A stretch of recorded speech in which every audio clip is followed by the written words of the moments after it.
बिहार एक ऐसा राज्य जहां कभी अपराधियों का नाम सुनते ही लोग घरों के दरवाजे बंद कर लेते थे, जहां रात को अंधेरा सिर्फ अंधेरा नहीं, डर लेकर आता था। लेकिन अब बिहार में कुछ बदल रहा है और इस जो बदलाव की कहानी है, यह सुनकर अपराधियों की नींद उड़ गई है।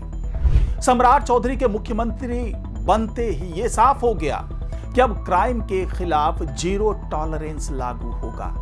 डिप्टी सीएम और गृह मंत्री रहते हुए सम्राट चौधरी ने क्राइम के खिलाफ जो मिशन शुरू किया था, अब मुख्यमंत्री बनने के बाद उसमें दोगुनी तेजी आ गई, दोगुनी रफ्तार से ये मिशन आगे बढ़ रहा है।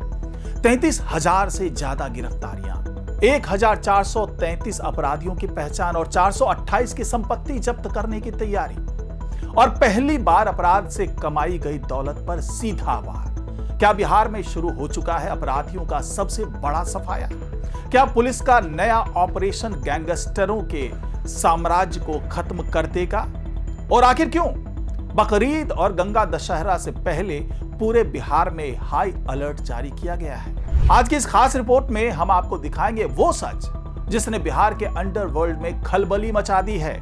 नमस्कार, मैं हूं डॉक्टर सुरजीत सिंह और आप देख रहे हैं YBN बिहार झारखंड। तो शुरुआत करते हैं उस प्रेस कॉन्फ्रेंस से जहां पुलिस मुख्यालय, जो कि बिहार पुलिस मुख्यालय है, वहां पर ADG law and order Sudhanshu Kumar ने ऐसे आंकड़े पेश किए जिन्होंने पूरे सिस्टम को हिला दिया। पहले तो इसकी बात कर लेते हैं, आंकड़ों की बात कर लेते हैं। तो एडीजी के मुताबिक सिर्फ इस साल जनवरी से 15 मई तक 33,126 आरोपियों की गिरफ्तारी हो चुकी है। इनमें से 2023 आरोपी हत्या के मामलों में, 311 आरोपी डकैती में, 573 आरोपी लूट में और 1572 आरोपी SC/ST एक्ट के मामलों में पकड़े गए। लेकिन कहानी यही खत्म नहीं होती, असल खेल तो अब शुरू हुआ है। पहली बार बिहार पुलिस सिर्फ अपराधियों को पकड़ नहीं रही, बल्कि उनके साम्राज्य को तोड़ रही है। जी हां, अब पुलिस अपराध से अर्जित संपत्ति को जब्त करने में जुटी है। BNSS की धारा 107 के तहत 1433 अपराधियों की पहचान की गई है, 428 लोगों की संपत्ति जब्त करने का प्रस्ताव कोर्ट भेजा गया है और 103 मामलों में कार्रवाई जारी है और 4 अपराधियों की संपत्ति जब्त करने का आदेश भी जारी हो चुका है। सोचिए, जो अपराधी सालों से अवैध पैसे के दम पर डर का साम्राज्य चला रहे थे, अब उनकी करोड़ों की संपत्ति सरकार के निशाने पर है। यानी अब सिर्फ जेल नहीं, सीधा आर्थिक हमला। और यही वजह है कि बिहार के कई जिलों में गैंगस्टरों के बीच बेचैनी बढ़ गई है। सूत्रों की माने तो कई अपराधी अब अपने करीबी रिश्तेदारों के नाम की संपत्ति बचाने में जुटे हैं। कुछ फरार हैं तो कुछ ने अपने ठिकाने बदल दिए हैं। बिहार पुलिस ने सिर्फ जो गिरफ्तारी है वही नहीं की है, बल्कि पूरे राज्य में सख्त चेकिंग अभियान भी चलाया है। 4,05,000 से ज्यादा वाहनों की जांच, 48,000 से ज्यादा चालान और 7 करोड़ से ज्यादा जुर्माना। इस बार पुलिस का संदेश बिल्कुल साफ है कि या तो कानून मानो या कार्रवाई झेलो। लेकिन सवाल यह है कि क्या बिहार में अपराध सचमुच खत्म हो रहा है? क्योंकि दूसरी तरफ विपक्ष लगातार सरकार पर सवाल उठा रहा है। कुछ महीने पहले कानून व्यवस्था को लेकर बिहार में बड़ा राजनीतिक विवाद खड़ा हुआ था, जहां विपक्ष ने राज्य में बढ़ते अपराध को लेकर सरकार पर निशाना साधा। एक टीवी डिबेट में दावा किया गया कि बिहार में हर दिन सैकड़ों अपराध हो रहे हैं। हत्या, अपहरण, लूट और गोलीबारी की घटनाएं अब भी चिंता बढ़ा रही है। यानी तस्वीर के दो चेहरे हैं। एक तरफ पुलिस का दावा है कि अपराधियों पर सबसे बड़ा शिकंजा कसा जा रहा है, और दूसरी तरफ विपक्ष का आरोप है कि अभी भी अपराध पूरी तरह नियंत्रण में नहीं है।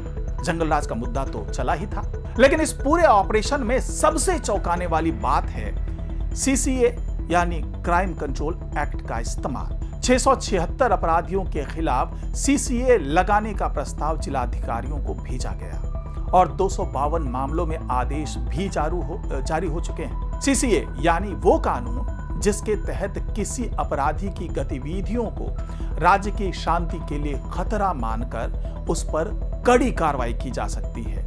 और यही वजह है कि कई जिलों में पुराने अपराधी फिर से पुलिस रडार पर आ गए हैं। अब जरा सोचिए, अगर किसी अपराधी की संपत्ति भी जब्त हो जाए, सीसीए भी लग जाए और गिरफ्तारी भी हो जाए, तो उसके पूरे नेटवर्क पर क्या असर पड़ेगा।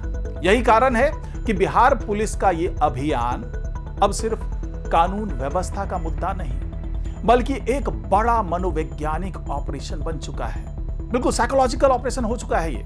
पुलिस सिर्फ गिरफ्तार नहीं कर रही, बल्कि अदालतों में तेजी से सजा भी दिलवा रही है। जनवरी से अप्रैल तक 52,567 मामलों में 70,624 लोगों को सजा दिलाई गई। ये आंकड़े इसलिए भी अहम है क्योंकि अक्सर अपराधियों के बच निकलने की सबसे बड़ी वजह धीमी न्याय प्रक्रिया मानी जाती रही है। लेकिन अब पुलिस का दावा है कि सिर्फ गिरफ्तारी नहीं, बल्कि सजा तक पहुंचाना ही असली लक्ष्य है। और इसी बीच त्योहारों को लेकर भी बिहार पुलिस पूरी तरह से अलर्ट मोड में आ चुकी है। गंगा दशहरा और बकरीद को देखते हुए सभी जिलों में अतिरिक्त पुलिस बल तैनात किए गए हैं। संवेदनशील इलाकों पर खास नजर, कंट्रोल रूम से लगातार मॉनिटरिंग और सोशल मीडिया तक पर निगरानी। अब ऐसा क्यों? क्योंकि पुलिस को डर सिर्फ अपराधियों से नहीं, बल्कि अफवाहों से भी है, जो रूमर्स फैलते हैं ऐसे माहौल में। उसके कारण तनाव होता है, उसके कारण कई बार हालात बिगड़ जाते हैं। दरअसल बिहार में त्योहारों के दौरान छोटी सी अफवाह भी कभी कभी बड़े तनाव में बदल जाती है। और यही वजह है कि इस बार पुलिस कोई रिस्क नहीं लेना चाहती। पिछले महीनों में पुलिस ने अवैध हथियारों, शराब और आपराधिक नेटवर्क पर भी लगातार छापेमारी की है। यानी एक तरफ आर्थिक कार्रवाई तो दूसरी तरफ गिरफ्तारी और तीसरी तरफ निगरानी। बिहार में अपराधियों के खिलाफ 3 स्तर पर युद्ध चल रहा है।